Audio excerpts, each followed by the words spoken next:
Hey everybody, Jason Burmis here. And normally I don't talk about left and right politics in the manner that I'm about to. But before we even get to that, I want you to thumbs this video up, make sure you're subscribed, and ring that bell for all notifications. You won't get all notifications, but I really need you guys' help because really over the last week plus, my entire subscriptions have been frozen. Ranging in the same exact thing. That I haven't had this happen yet since I've revived the channel and produced contents. A daily average of plus 17 subscribers. Actually, it's not that anymore. So make sure you're subscribed, thumbs this up, share it with other people because we're going to go beyond the quote-unquote left-right paradigm that, I'm sorry, is extremely false. And we're going to expose it right here via two very differing stories. The first one being Jordan Peterson. I'm going to bring up Jordan right now. Now, here's the thing. Jordan Peterson's a smart guy. I don't agree with everything that Jordan Peterson has to say. I don't think that Jordan Peterson is a Nazi or a fascist. However, I don't think that he's a perfect human being either.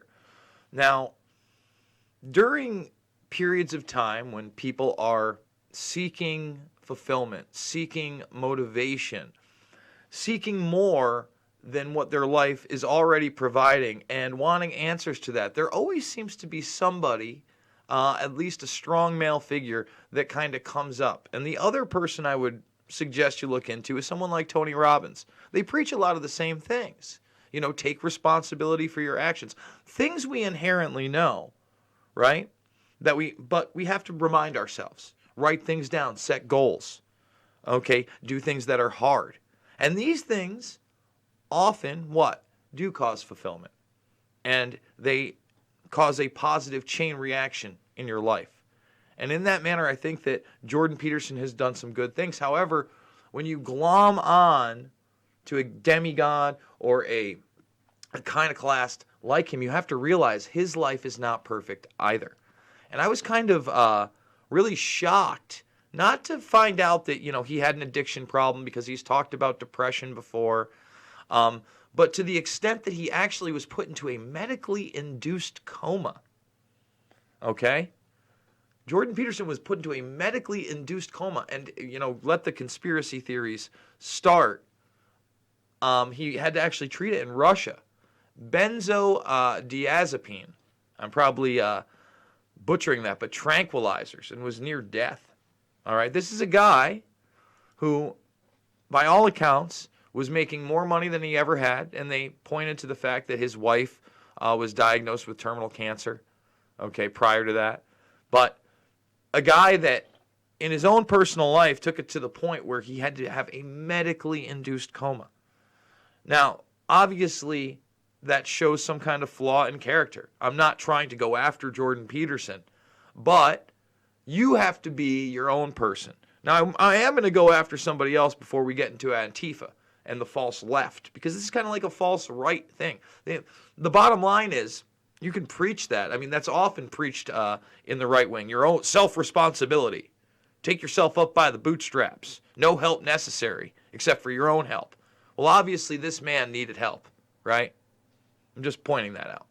Tony Robbins, however, another character, I got to say, Tony, what you did, and I forgot to call you out, the night of the McGregor-Cerrone fight, where you went into the cage with McGregor after you'd been promoting him, when you damn well know he's a violent rapist, you're disgusting. To be part of that PR campaign, that shows you how fake these people are. And don't let them fool you. Tony Robbins, along with everybody else on that little stage, Cowboy Cerrone, who jumped in when a reporter, Morgan Campbell, asked any kind of a real question. They all know what the deal is. All right? So now let's go left wing, right? Let's go left. And before we show this clip, which is now going viral behind me, all right, and we're gonna cue that off because I really don't want the cursing, and I don't want to get a copyright strike, but I think this is important to see.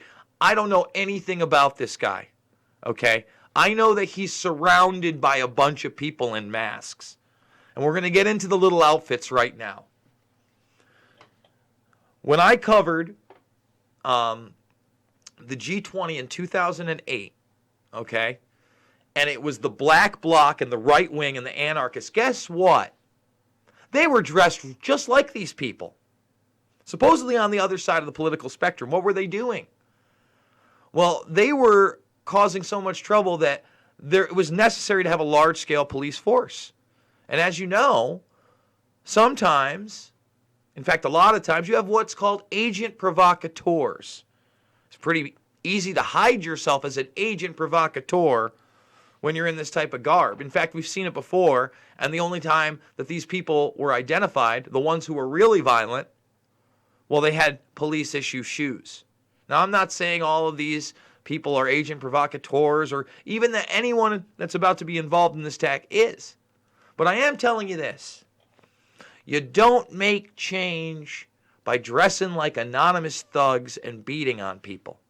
I don't care if this guy was a true-to-life Nazi as they yell at him. I don't think he was a Nazi, but I have no idea what's going on. He has a recorder. Supposedly he's a journalist. You don't physically assault people.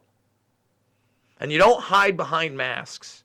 You show me one positive social change that a group of people were able to do in the streets anonymously by physically harming them.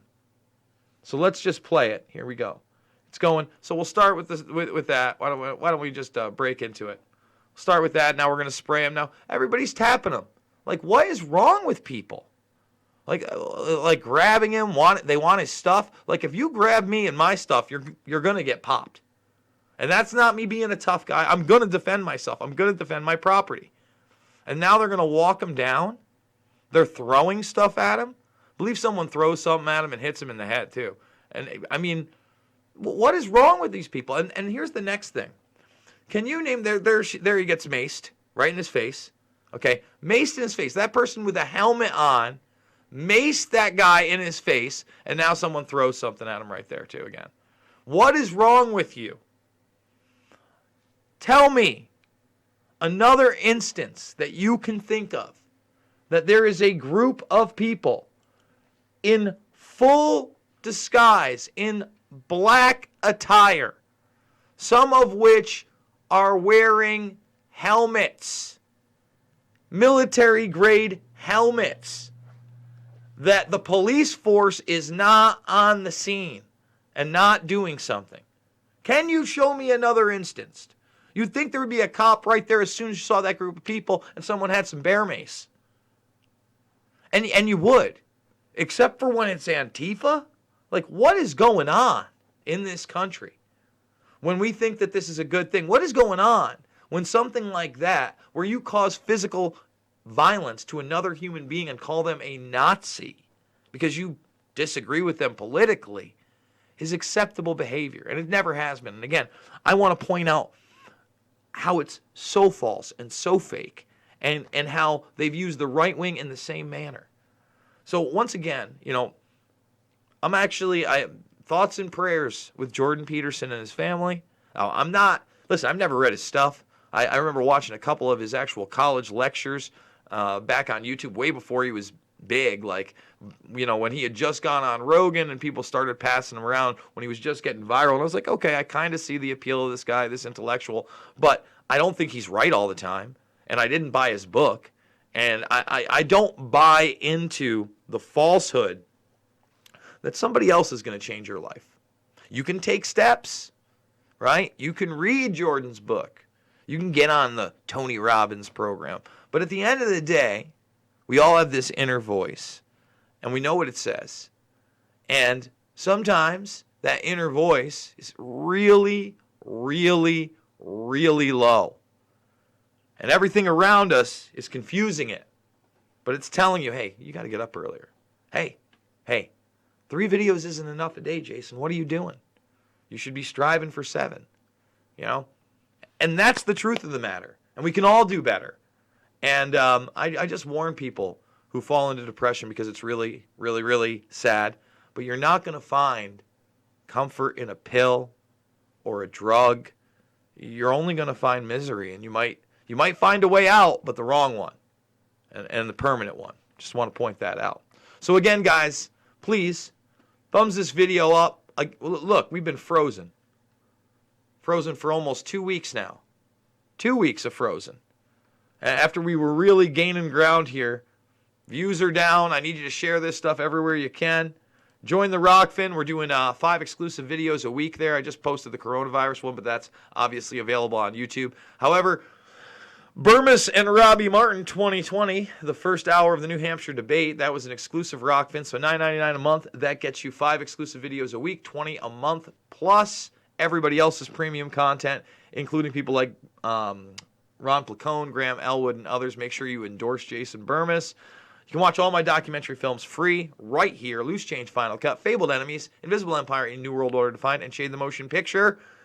They're in the documentaries playlist section. Again, make sure you're subscribed, thumb this video up, and $5, $10, $15, it means the world to me. By a miracle, we hit $2,000 by tomorrow. I'll get my gear, I'll rent a car, I'll rent a hotel, and we will do live on-the-spot coverage over in New Hampshire. We're $1,300 away. I don't think we're going to make it, but it would be pretty cool to do. It's really the only way I can afford it, especially if, God forbid, anything happened. So I love you guys. Thanks for watching, and I'll see you all on the flip.